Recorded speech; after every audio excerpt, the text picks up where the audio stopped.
what are the services you get?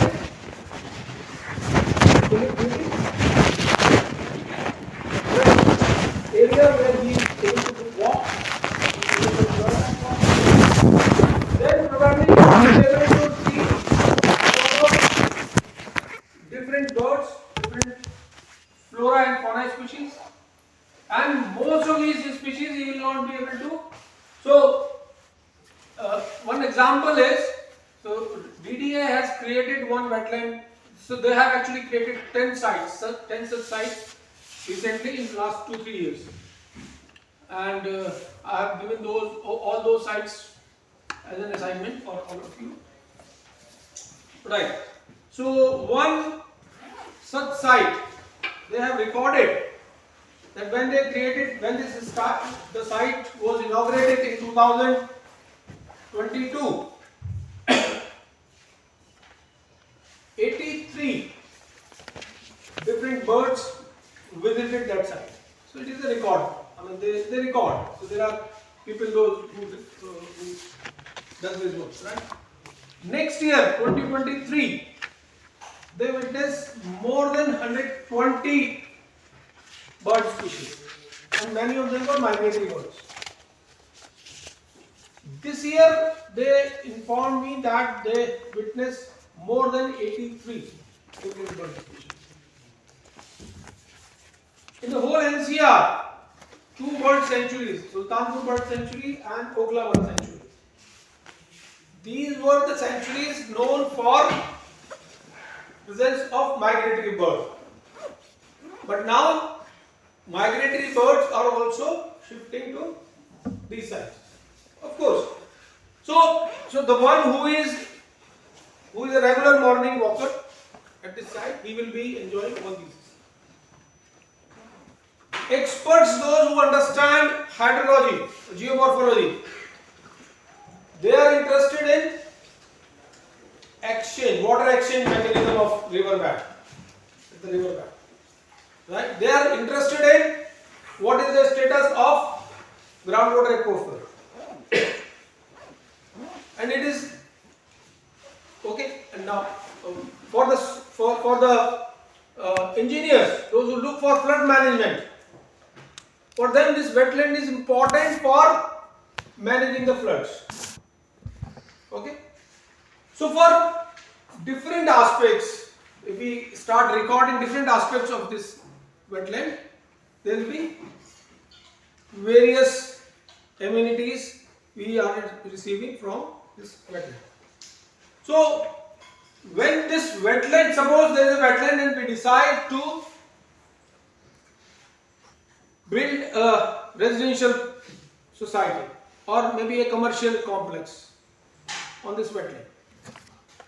So what is going to happen? We will be losing all these benefits.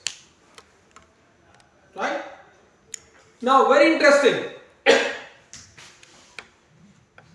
Maybe you can calculate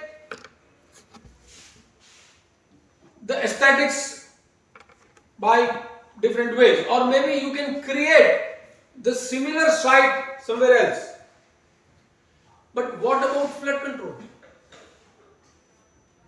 So now this space is occupied and there will be a possibility of flooding.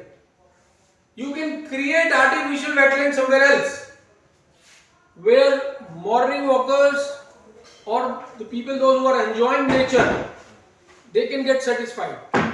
But what about biodiversity conservation? What about flood control? So that aspect is already damaged, right?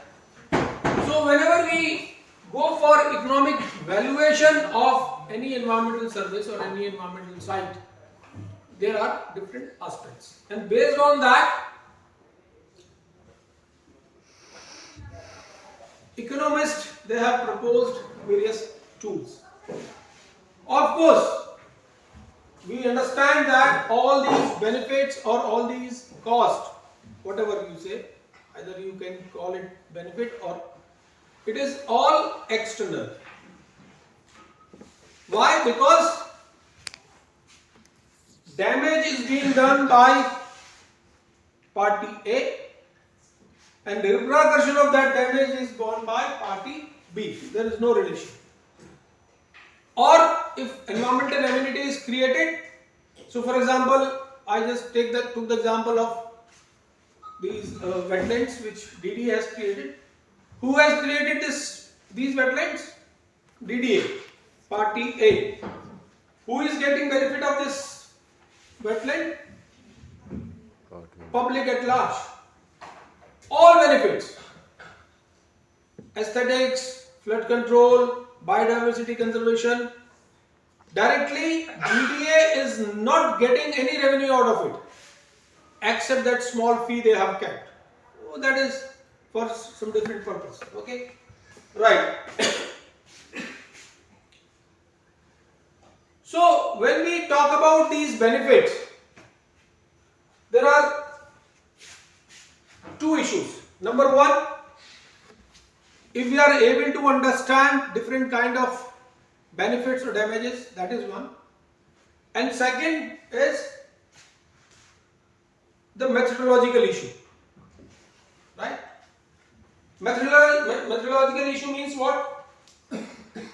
So let's say if we have listed down all benefits. Say, take the example of lake. 1. Fish catch. 2. Scenic beauty, aesthetics. 3. Biodiversity conservation. No. So methodology is important because in certain cases calculation is, or the economic valuation is simple. Let's say in case of any production, say in case of lake, it is a fish catch or maybe the total production of aquaculture we are getting from. So if lake is polluted, what will happen? The catch will go down, will decrease, the production will decrease, right? So simple calculation can be done. So what was the previous production and what is the production now, and then we can do simple calculation. Same forest. So other way around. So if forest is cut, so what is the timber value in the market? We can get that value, and then.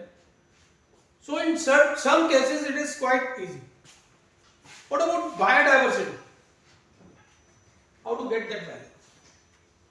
So far we have no mechanism where we can get the economic value of any species or any. Of course, some of the scientists, they have tried. So there are one or two groups, those who have in fact tried to calculate the total value of Earth as an ecosystem, right? But that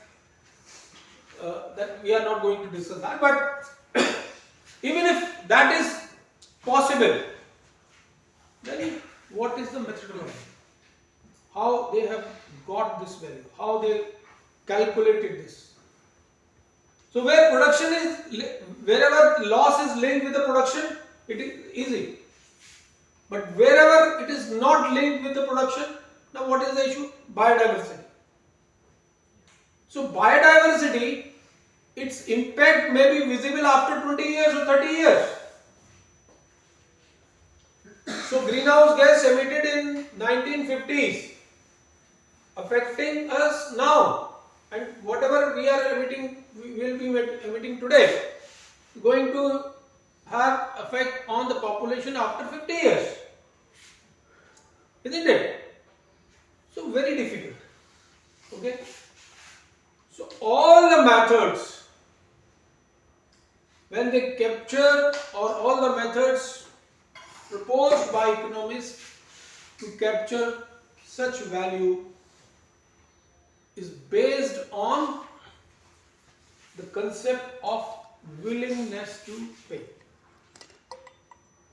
We have already discussed this, willingness to pay. What does it mean? So whenever we are doing valuation, we are getting information from a sample size or a population.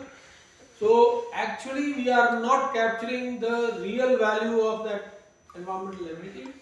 What we are capturing is people's willingness to pay for that particular services. So, for example, a question can be asked. There is a lake. You can ask from the respondent, as a scenic place or as a tourist place or as a place for children to play or morning walk, how much you value this park? They may give some answer in monetary terms. You can ask that another question again related to economic valuation, but about different aspect. You can ask that how much you value this lake or how much you value the existence of the lake for future generation. The question is different. Now you are not asking about the scenic beauty. The scenic beauty question is already asked. Now what you are asking or what you are trying to capture, that how much value you will put on the lake so that it remain exist, maybe for your future use or maybe for future generation. Same person can answer this question in a different way. So when he is thinking about morning walk, about a park, children are playing, that means he is considering the current generation or the current use. He may put a different value. For future generation use, he may value or he may put a very low value or maybe very high value, depending on his own understanding. Right? So, the methodological issue is that we are actually not capturing the absolute value of an absolute value calculation is not possible. So, all these economists, they have developed an approximate method based on people's willingness to pay. Right? Okay. Now, if I talk about different types of values,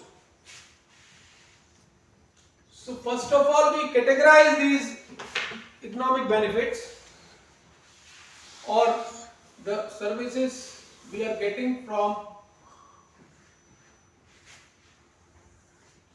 environmental sites or any environmental. Okay. Use and non-use. Just in this example, lake. Production of fish is use. We are using it, consuming it. Timber from forest, use. What is non-use? There might be some debate. For example, when I am consuming it, some people keep this also as a use value. When I am visiting this place, using it for morning walk, for nature walk, they keep it also as a use value. Okay, for a moment I also keep this as a use value. What about the value related to existence? Existence for my future use or for my future generation. That is non-use value. So we divide our benefits into usable benefits and we term them as use value, and non-usable benefit we term them as non-use values. Right?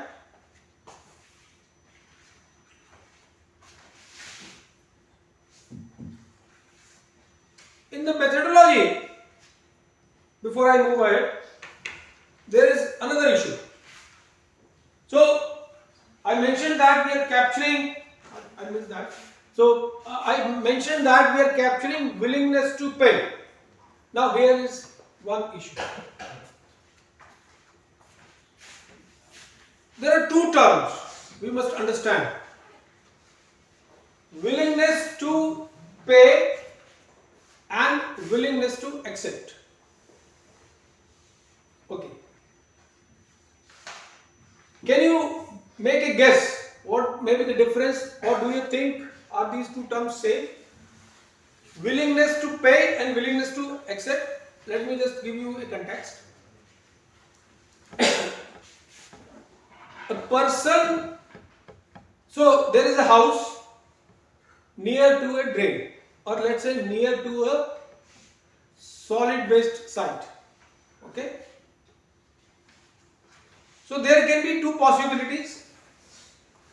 One affluent person who is not interested in residing at this point, at this place, ready to pay higher rent or higher amount for purchase and living, maybe 10 kilometers away from this site, so that he does not get affected with this site. So it is what? It is nothing but his willingness to pay. He is ready to pay extra amount. Right? Another thing is, a person who does not have this capacity is ready to live there. That means he is ready to accept that damage. Right? So these are two things. So what is your understanding? Are these values same or different? Willingness to pay, willingness to accept. Is it clear to all or not? I mean, do you agree that these are two different things? Okay.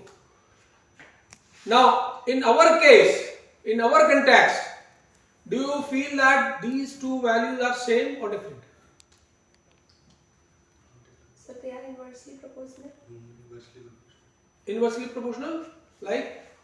If I will pay more, then I will not accept the condition. Of course, these are not inversely proportional, but these are for two different groups. But ultimately, so these are different. That reason is different. That is more psychological and sociological. But as far as our valuation is concerned, so why I am bringing this issue as a part of methodological issue? Let's say we are calculating environmental damage to this site. Okay? If I ask the question to a person who is already living there, and I ask him his willingness to pay for dislocating this site. Let's say there is a landfill site, people living around that landfill site, and I ask them a question, would you like to, so we are doing valuation of that damage, and one way we decided that let's capture the willingness to pay of people by asking them how much you are ready to contribute for the relocation of this landfill site, or for the removal of this landfill site. Forget about relocation. If you ask them, do you really think that they will be able to give us the real picture? Same question. If you ask affluent person, or within that area, if there are different strata, everyone's willingness will be different. Right? So in many cases, instead of capturing willingness to pay, we also capture willingness to accept. We will take many such examples. So methodologically, what we are saying in our case, we are assuming that WTP and WTA are same. So wherever we are not able to capture willingness to pay, we will capture willingness to accept. Another example. Two blue collar jobs, two workers. One is working, again, he is also lifting load and all, but in a safe condition. Like, let's say, porter. Simple porter, taking load on a platform. Similar kind of work, a person is lifting load in a mine.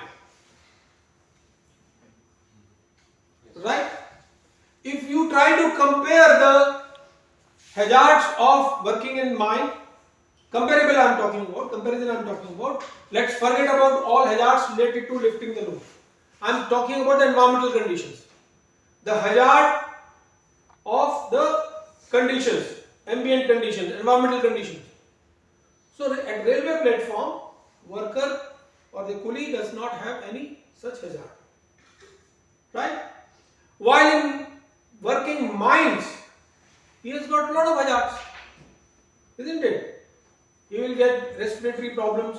So these problems are different than lifting the load. Okay? Also, it is risky. Safety is an issue. There is a possibility that something will fall down and there will be injury, accident. There is a possibility of even bigger accident which can lead to fatality, casualty, isn't it? So do you think that if conditions are free, if they have their choice to choose the occupation of this coolie and mine worker, do you think the wages will be same or different? Where the wages will be more? Different. Mine. So this difference is what? It is basically indicating the hazard. So it is economic valuation of hazard. And this we are capturing through willingness to accept. Now you understand why I took this? So the willingness to accept and willingness to accept but pay is same. So probably they were saying reciprocal relationship between these two because of this reason, right? But there are two different conditions. In one condition we will capture willingness to pay, another condition. But one thing I say in caution, although we don't have choice but to consider WTP and WTA the same thing, but actually there can be a huge difference between these two. Sometimes willingness to accept is much lower than willingness to pay. For example, the wage difference between these two, the workers. The same time, same condition, if you compare the willingness to accept, I'm first comparing two different willingness to accept. So, comparison between worker, blue collar, or the person who is taking the road, and the wage difference for an engineer. An engineer working in a very safe condition like railway, same job, and the engineer working in unsafe condition in mine. The wage difference will be huge, right? Very unproportional wage difference. Now this unproportionality is actually there between willingness to pay and willingness to accept. The people, those who can afford to pay, their willingness to pay for better environment is much higher than the people, those who are struggling for survive. So their willingness to accept will be much lower. But even after all negative issues, we will be assuming willingness to pay or willingness to accept as as a tool for capturing the economic value of any environmental amenity. Right. So, if I summarize these assumptions, people value gains and loss same, right? We are capturing difference of people, not actually the absolute value of the environment. Okay.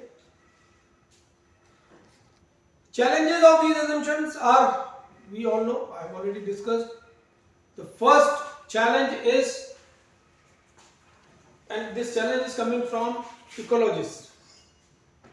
So they say that when we do the valuation of any environmental amenity, we are actually converting this into a commodity. So the moment we say that it has got some economic value, we are almost saying that it is available for sale. So just for example, I mean it's a very funny thing. I mean some of the economists, those who challenged, so I told you that one group actually calculated the total value of Earth, right? So the group who challenged this calculation, and they attacked the fundamentals. They said that you have calculated this much of $1 trillion or whatever. If someone comes, let's say Elon Musk comes or Adani comes and say that, okay, I have this much of money, let me buy the earth, because you have given the economic value of that earth. So you have created earth as a commodity. Is it possible? No, it's not possible. So ecologists, they criticize this whole proposition in that sense. It is not good to convert environmental services into economic terms. Because ecology says that nothing, so when we talk about biodiversity, we say that every species is important, equally important. And when we value, so during the value, okay, another example. If I have a park for donkey and if I have a park for lion, and if I want to put a ticket for two different parks, do you think that ticket for donkey park or lion park will be the same? Or both the parks will be getting the same revenue? Which park will be getting? Of course, that's why we have safaris, all wildlife sanctuaries for exotic species, for tiger, for elephant, for rhinos. Can we have a wildlife sanctuary for jackals, for donkeys? No, not at all. People are not, because it is everything is related to the people's preference, right? While in ecology we are saying that importance of tiger and donkey is same. So that is the basic argument given by the ecologists, that two, when we do valuation in today's aspect, whatever we feel today. Very good example. In 80s, when people used to talk about climate change, so out of, let's say, 100 scientists and economists sitting together, only one scientist and one ecologist or one economist was showing concern, or in fact only one scientist, no economist, was showing concern about climate change. Everyone was saying that climate change is a natural phenomena, nature keeps on changing, and they used to give a lot of evidence, supporting evidence. And ecology also says that nature is continuously changing. So they used to say that this is a hoax, it is not a reality, it is happening naturally, why do we bother? Till 80s it was the situation. Then some people, some scientists, researchers, they recorded some data, presented at different forums, but then the concern started raising. Okay, it became reality. So when first IPCC report came, if you compare that report with IPCC 6, so recently we had a 6th report of IPCC. So I mentioned once that what they do in IPCC, mostly they do projections. They collect more data and then you can see the projection we did previously, same or not. So in IPCC report 1, the projections were very mild. They were saying that it will take 1 degree rise in temperature will take say 200 years. Nothing to worry till 2050. 2050 was actually not existing in their report. They were not even considering that by 2050 something will happen. See the IPCC report 6. They're saying that by 2050 there will be increase in temperature, maybe I think 1.5 degrees or so. And it is not small actually. And we don't understand, we don't realize the climate change actually. So very casually we use this term global warming is happening. So let's say a very hot summer day on June 10th or June 15th. It's a very hot summer day, temperature is reaching to 48 degrees Celsius and everybody is saying that global warming. It is due to global warming. Believe me, it is not. Because if you look at the record, you will find that maybe 60 years ago also, in the June temperature of Delhi crossed 49. So then what is global warming? So if winter is not so heavy, not severe, we'll say, oh, it is global warming. And then next year we realize that winter is become very severe. One season, rains are not there, we'll say global warming. But next year we will see that there are a lot of rains. Yes, global warming is happening, but these are not the signs of global warming. So it is to be understood in a very scientific way. Maybe the average temperature, maybe the difference between maximum minimum temperature, maybe average minimum temperature, maybe average maximum temperature, evapotranspiration, so many aspects of global warming. And then we say that yes, and see, that is what we are saying. By 2050, we will the average temperature will increase by 1.5 degrees. But when a very casual way we claim about global warming, we used to say no, earlier temperature used to go by only 45 degrees. At least 3 to 4 degree temperature has gone up. That's not the fact. So even 0.1, 0.2 degree rise in temperature results into catastrophic things. Anyway, what I'm trying to say was 2001 we had some different understanding. Today we are at a different place. Uncertainty is so much. So for example, flash rains. Nobody was able to predict that.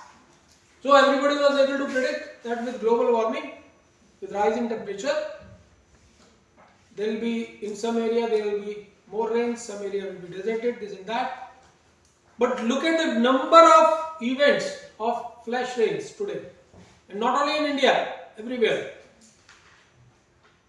That may be one of the impact of climate change. But scientists were not talking about those kind of things. Uncertainty. So this is another problem. Environmental valuation, once we do it, we feel that, so the value is very time specific. Right. Now let us look at various techniques. Before that, again I spin to some of the aspects. Number one, the economic output, loss in economic output. Let's mark those. Economic output. I'll club them in 5-6 categories. Second, so environmental damage will have negative impact on health, right? So increase morbidity and mortality. This we discussed in one class. I think I am just clubbing them.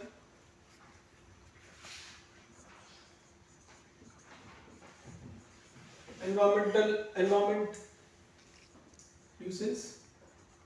Sometimes it may not be risky to health, but it is creating nuisance.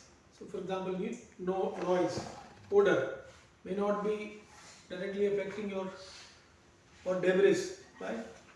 Then fourth is amenities, amenity and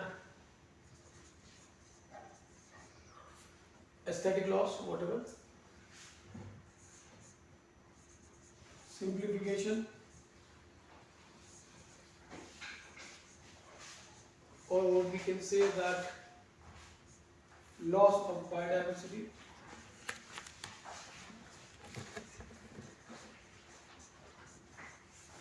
And last is irreversible loss. Anything else you have in your mind as far as damage aspects are concerned? So first is economic output. So you can take it in a different way, whether benefit or so economic output increase or decrease. Increase or decrease morbidity and mortality, right? Improvement or environmental condition or increase in environmental nuisance. Amenities and aesthetics. Simplification, that is loss of biodiversity. And third is irreversible losses. If you talk about the difficulty level is also increasing this way. It is most easy to calculate and this is most difficult to calculate. Most easy to calculate is economic loss or changes in economic output, and most difficult is irreversible loss. One of the major reasons for this is because you don't have information, scientific information. Suppose one species, so we got to know from this that one species is going to get extinct. What kind of irreversible loss it is creating on the ecosystem, that is not known. Right? Very interesting example.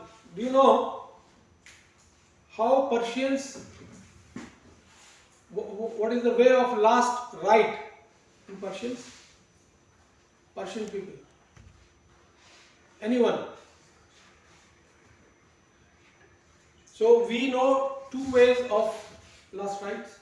One is the Hindus, they do, right? Another is burial. So either, what is the third way? Do you know any third way? So Persians, they have a third way. Also third way is sometimes they throw in the water. So that is also one way. But that is not very common. In very unusual situations, they do like this. Yes? Something like putting to the vultures or something. Right. So they call it Tower of Death. So there is a tower and they keep the dead body at the top of the tower. And vultures, they feed on it. It's a very natural way of. Now, very interestingly, so irreversible loss. So, at many places, Persian community, they made complaint that due to decreasing number of vultures, they are not able to perform the last rites.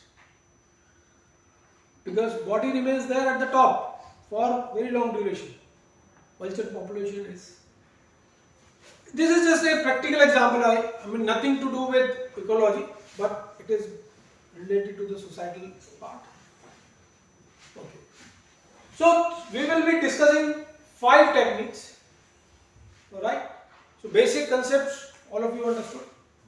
We will be discussing 5 different techniques which will be capturing economic value of any environmental service, whether use or non-use, through a different aspect.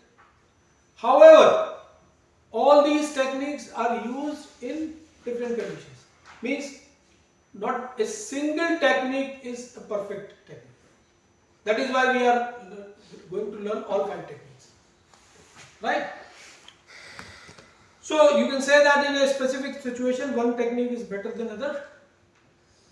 The only thing where we have to apply our mind is choice of the technique. Looking at the condition, looking at the site, we will choose the technique. Okay. So the first approach or the first technique is market pricing approach. It is very simple. By word you can understand, by the term itself.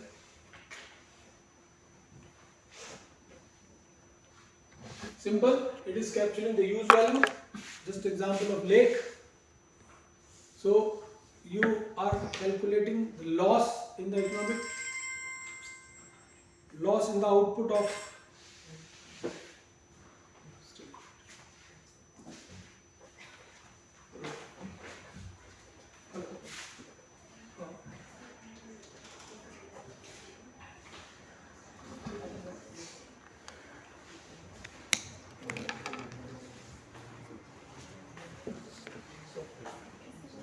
so economic output loss, you know the market price, just convert, you get the value. Simple. In case of forest, suppose you decide to increase the wilderness area. So there is a notification saying that felling of timber should be stopped, or felling of wood should be stopped. So there will be less output in the market. So you can calculate the change in the output. Whatever is the market price, multiply by it. Suppose there is a project related to improve air quality, crop productivity go up. So you can calculate the amount of crop increased multiplied by. But of course, in many cases, you have to see what are the other factors. So for example, in crop productivity, crop production, crop yield must have gone up because of other reasons also. So maybe the increase in irrigation facility, maybe the availability of improved seeds, fertilizer, this and that. So you have to look at those factors also and then see that because of improvement in the air quality, what is the change in the yield or total crop production. Right. Sometimes price may not be available, but then you can use shadow prices.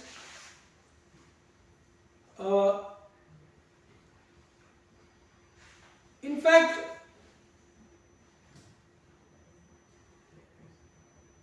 you can also think of, in some cases, opportunity cost. Right? What is opportunity cost? So for example, a wetland, you want to use market pricing approach for calculating the value of wetland. So one approach can be, there can be several options of this piece of land. Right?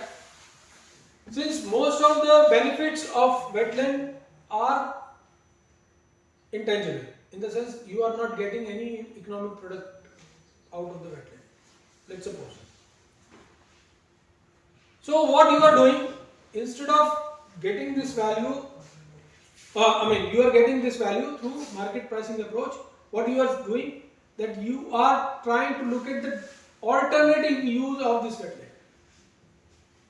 So what can be the alternative use of that wetland? This land can be used for making residential building, can be used for making commercial building, can be used for factory or so many different uses.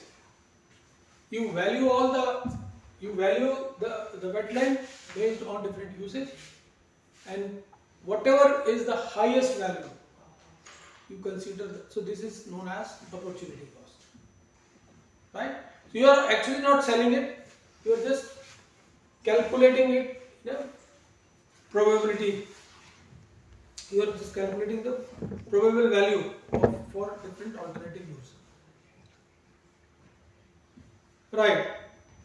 Only concern I mentioned is in some cases, like in the crop, we have to look at very carefully what are other factors which are responsible for change in the production.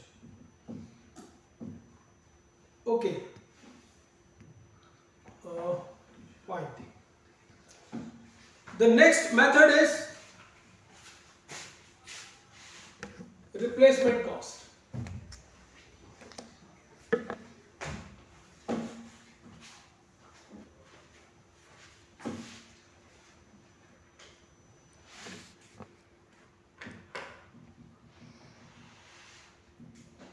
Example, due to pollution, the soil is damaged, right? Now, there must be some original condition for the soil, and there is the present condition of the soil. Now, you decide to go for restoration. Restoration project means you are trying to bring back the same condition, and for that what you have to do? There are different possibilities. One, that soil is subjected to treatment, or you bring some good quality soil from somewhere else and put it here, or both the things, some soil treatment and some soil is replaced. But all that requires some cost. It is nothing but replacement cost. Another example. So this replacement cost actually measures benefit from restoration and maintaining the original productivity of the damaged soil. Another example. Due to higher concentration of precursors of acid rain, infrastructure get damaged, right? So steel bridges, we are lucky enough. So when our industrialization started, probably because events of acid rain were not as severe as they were in Europe, in India. So in 50s, 60s, acid rain events were very severe in US and European countries. Luckily, when our industrialization full pace started, technology got advanced, right? Even the coal quality improved, even the alternative fuel came. So luckily we didn't receive those kind of severe events. But in European countries and US and other Western countries, other developed countries,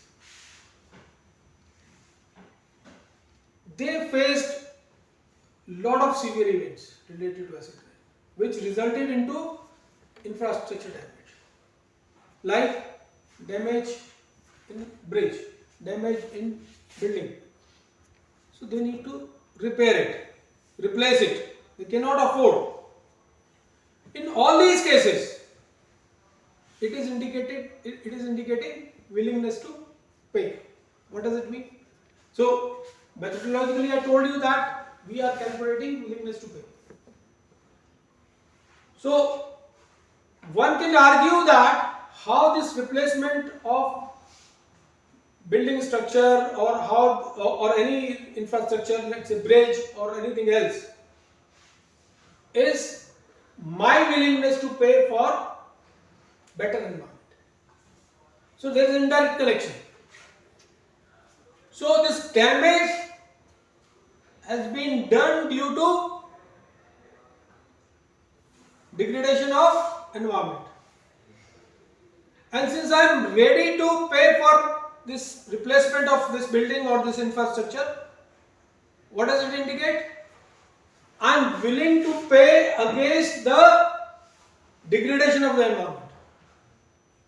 I want that environmental condition so that this bridge or this building or this infrastructure is not damaged.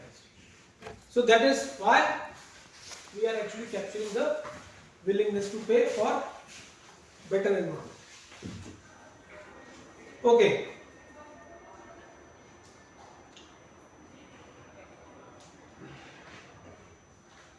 We'll keep on discussing the pros and cons of these benefits. So, for example, in the first method, market pricing approach, it's a very quick method, but very incomplete. We know that economic aspect is a very small aspect.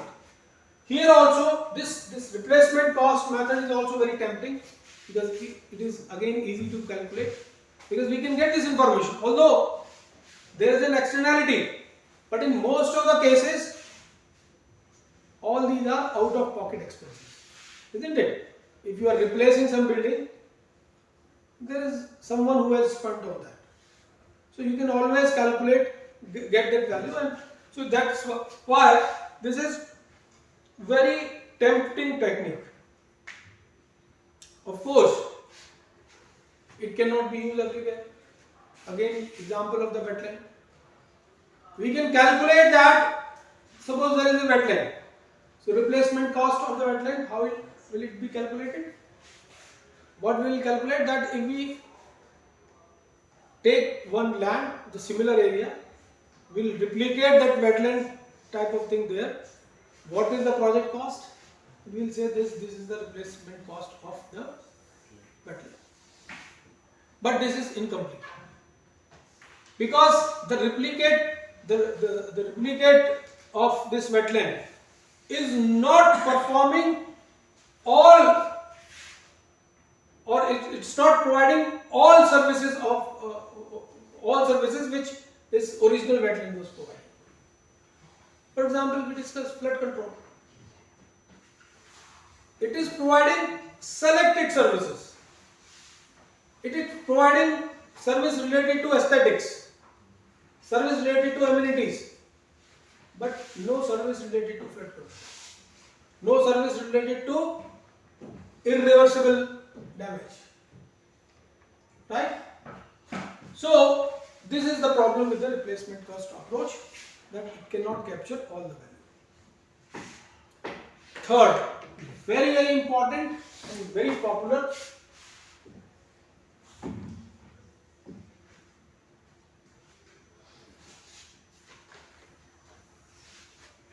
hedonic pricing approach. What is this approach? This is purely related to individuals' willingness to pay. Example I took, the worker working in coal mine. Then the example I took, the house location. All these examples are related to hedonic price approach. Right? Because it is directly linked with individuals' willingness, that's why this is very popular. We have two different types of hedonic valuation in practice. Number one, example related to property value. Right? So, environmental amenities associated with A.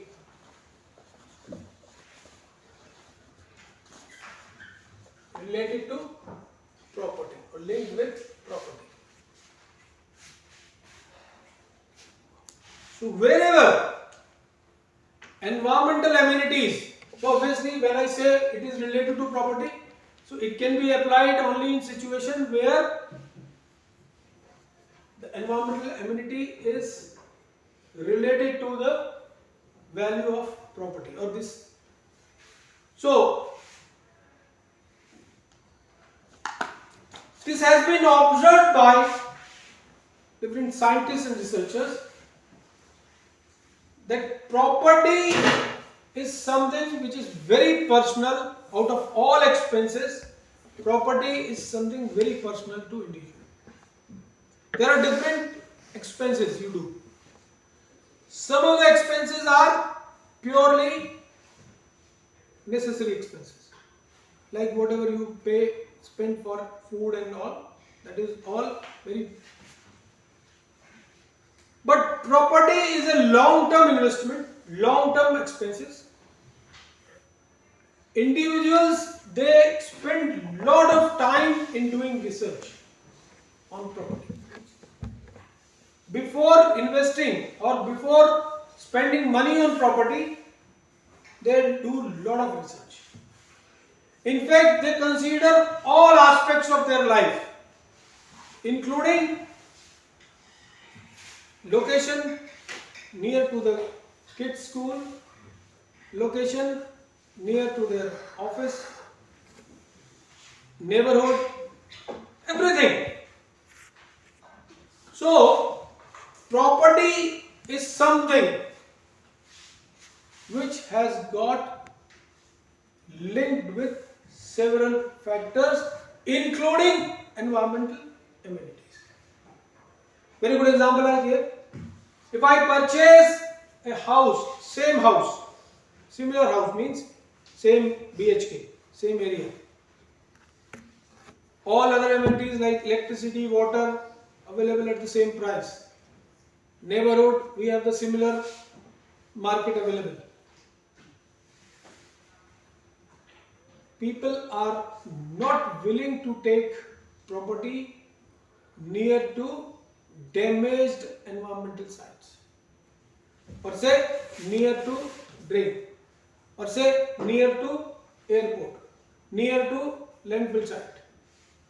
They are ready to pay more if for the distance away from these damaged sites, right? So what we do in this case,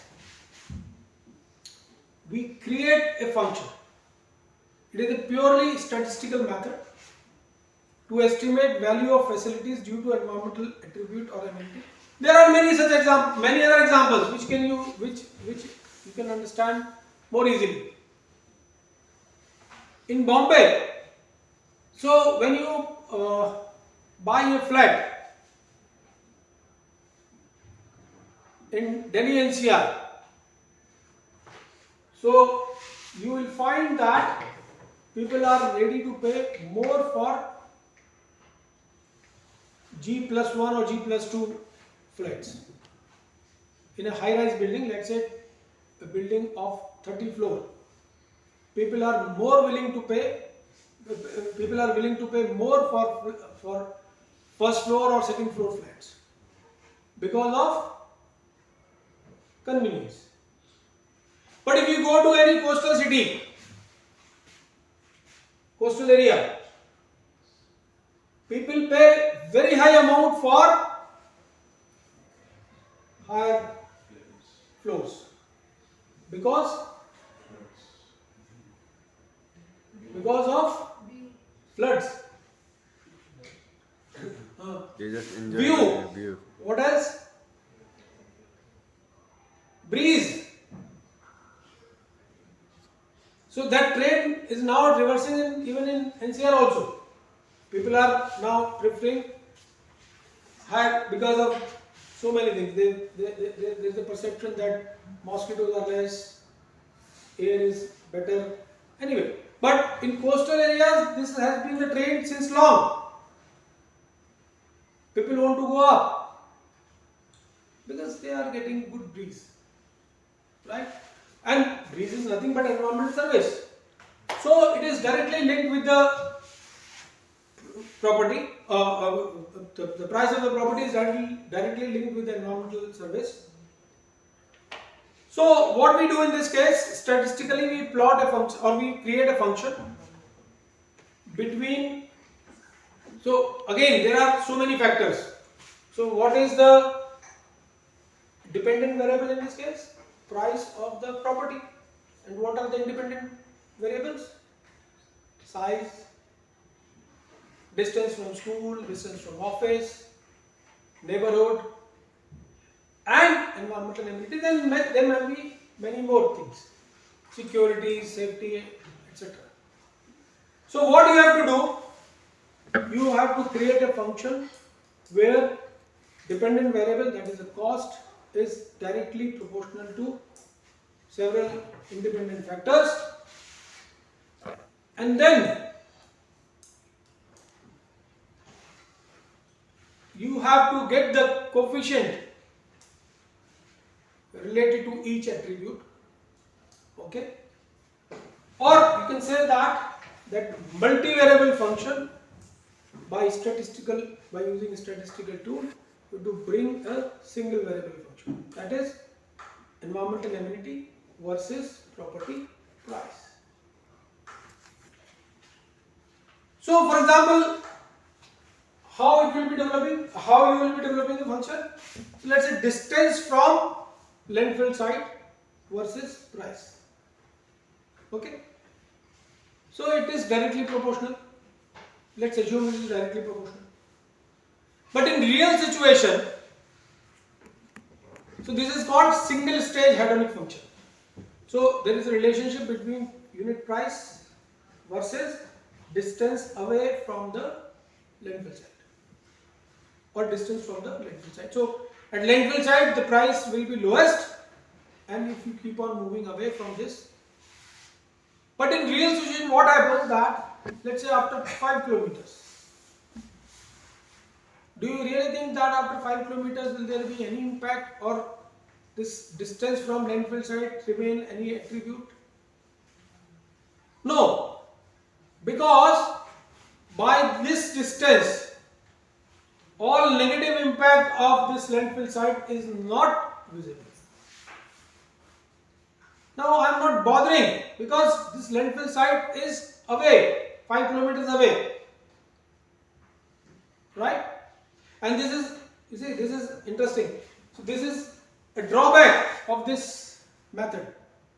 So actually I am not, so when I capture property, I do the valuation based on property price difference, then the buyer or the person who is willing to pay is not actually considering the landfill site at all.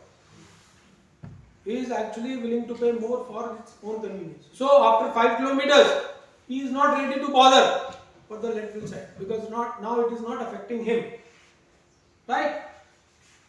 But in real situation, what happens that so there is no point in having a function for infinite distance. So it won't change. After 5 kilometers, there won't be any change in the price with respect to the distance. So then in this case, you have another method called two-stage hedonic function. So for example, so there is a price change per kilometer by 10%. But this 10% change in the price is still 2 kilometers. After 2 kilometers, 2 to 4 kilometers, this price change is just 5%. So initially for 2 kilometers, the change is 10% per kilometer. After that, it is 5% kilometer, or maybe third stage function. After 4 kilometers, there is no effect of, right? So there is no change. Okay.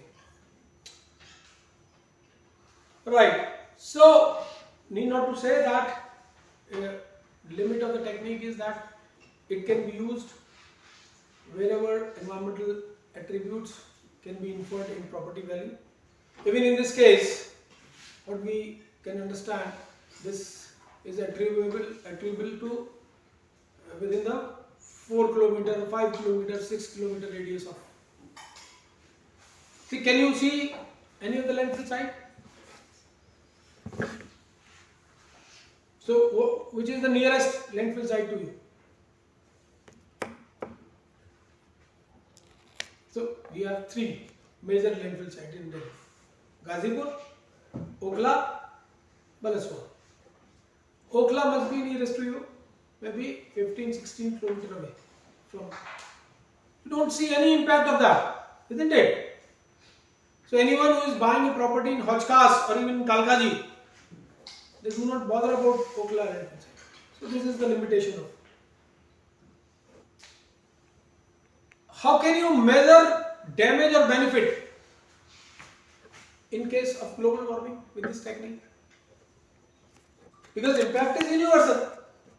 Ozone depletion, impact is universal. Acid rain, impact is universal. National park, value of national park or even park, right? In case of park still you can do, but national park you cannot construct your house near to the national park, there is a limit.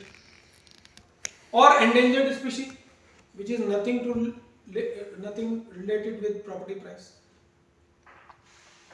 The second technique under hedonic is health risk.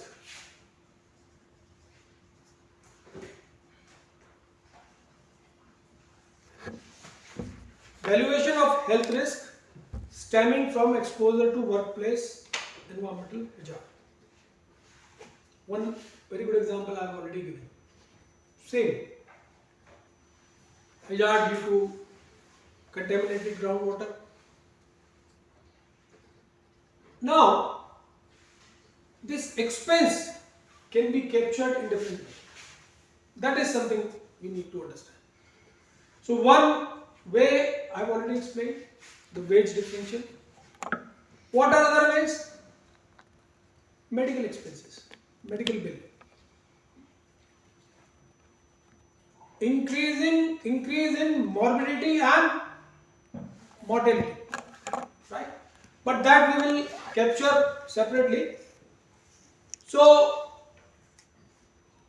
willingness to pay inferred from medical expenditure and differential wages. This particular technique has got lot of moral issue. So we are saying mortality and morbidity. So are we actually capturing? And one simple way I can share with you. So suppose there is a site because of contamination. Let's say there is a site which is affected by nuclear radiation. Extreme example.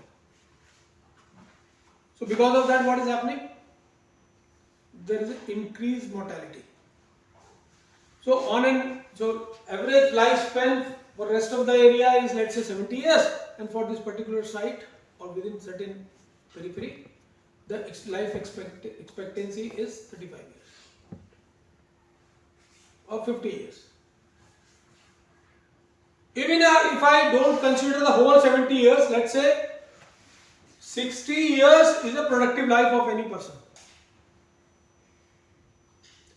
So the person who is living for 70 years also has got a productive life for 60 years. A very simple calculation. Here, life expectancy is for 50 years. So there is a direct reduction of 10 years productive life. Isn't it? Then I know what is the wage, what is the earning of this person. So the direct damage can be calculated. 10 years reduction in productive life. Average earning multiplied by the productive life. So when I am saying this, we are actually not measuring the value of life or value of suffering, but we are actually capturing the people's preference for health risk. Why? That is why I said that we will be capturing willingness to accept. This person would have moved to some other place.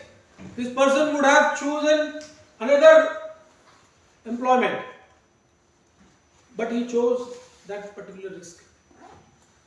That means he was willingness to accept the damage, and the price of that willingness is equivalent to the loss in the productive hours or the productivity. So for us, it is just like, the life is just like statistical life for insurers. So insurers also, they calculate this way, right? Okay.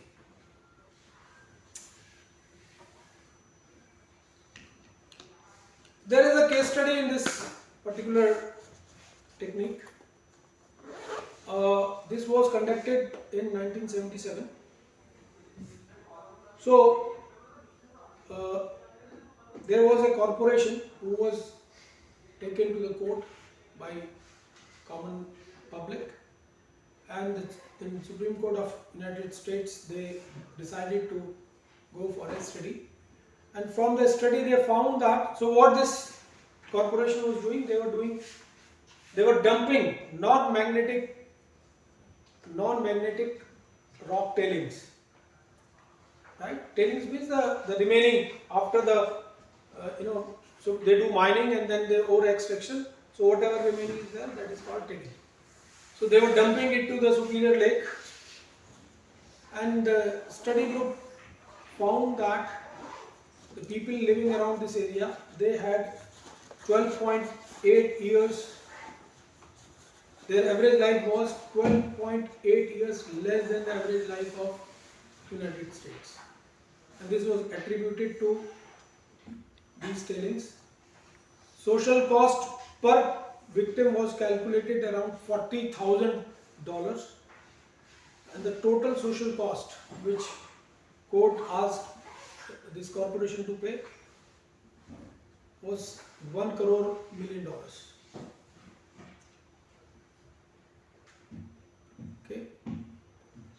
Okay, I think we'll continue with this. So there are two more techniques left. Fortunately, I'll not cover this today's discussion in minor. Okay. So the minor syllabus will be till Friday's discussion. So this new topic will not be covered. It is still incomplete.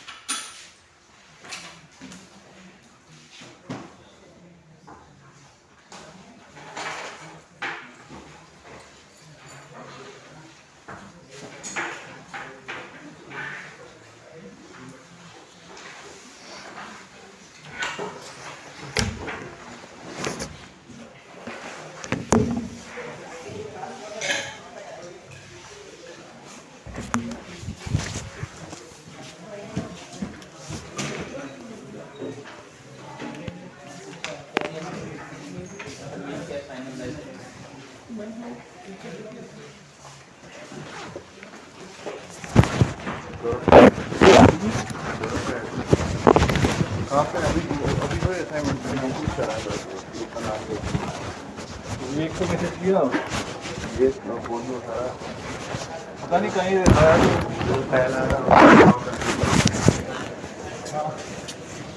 भाई आ रहा है देना चाहिए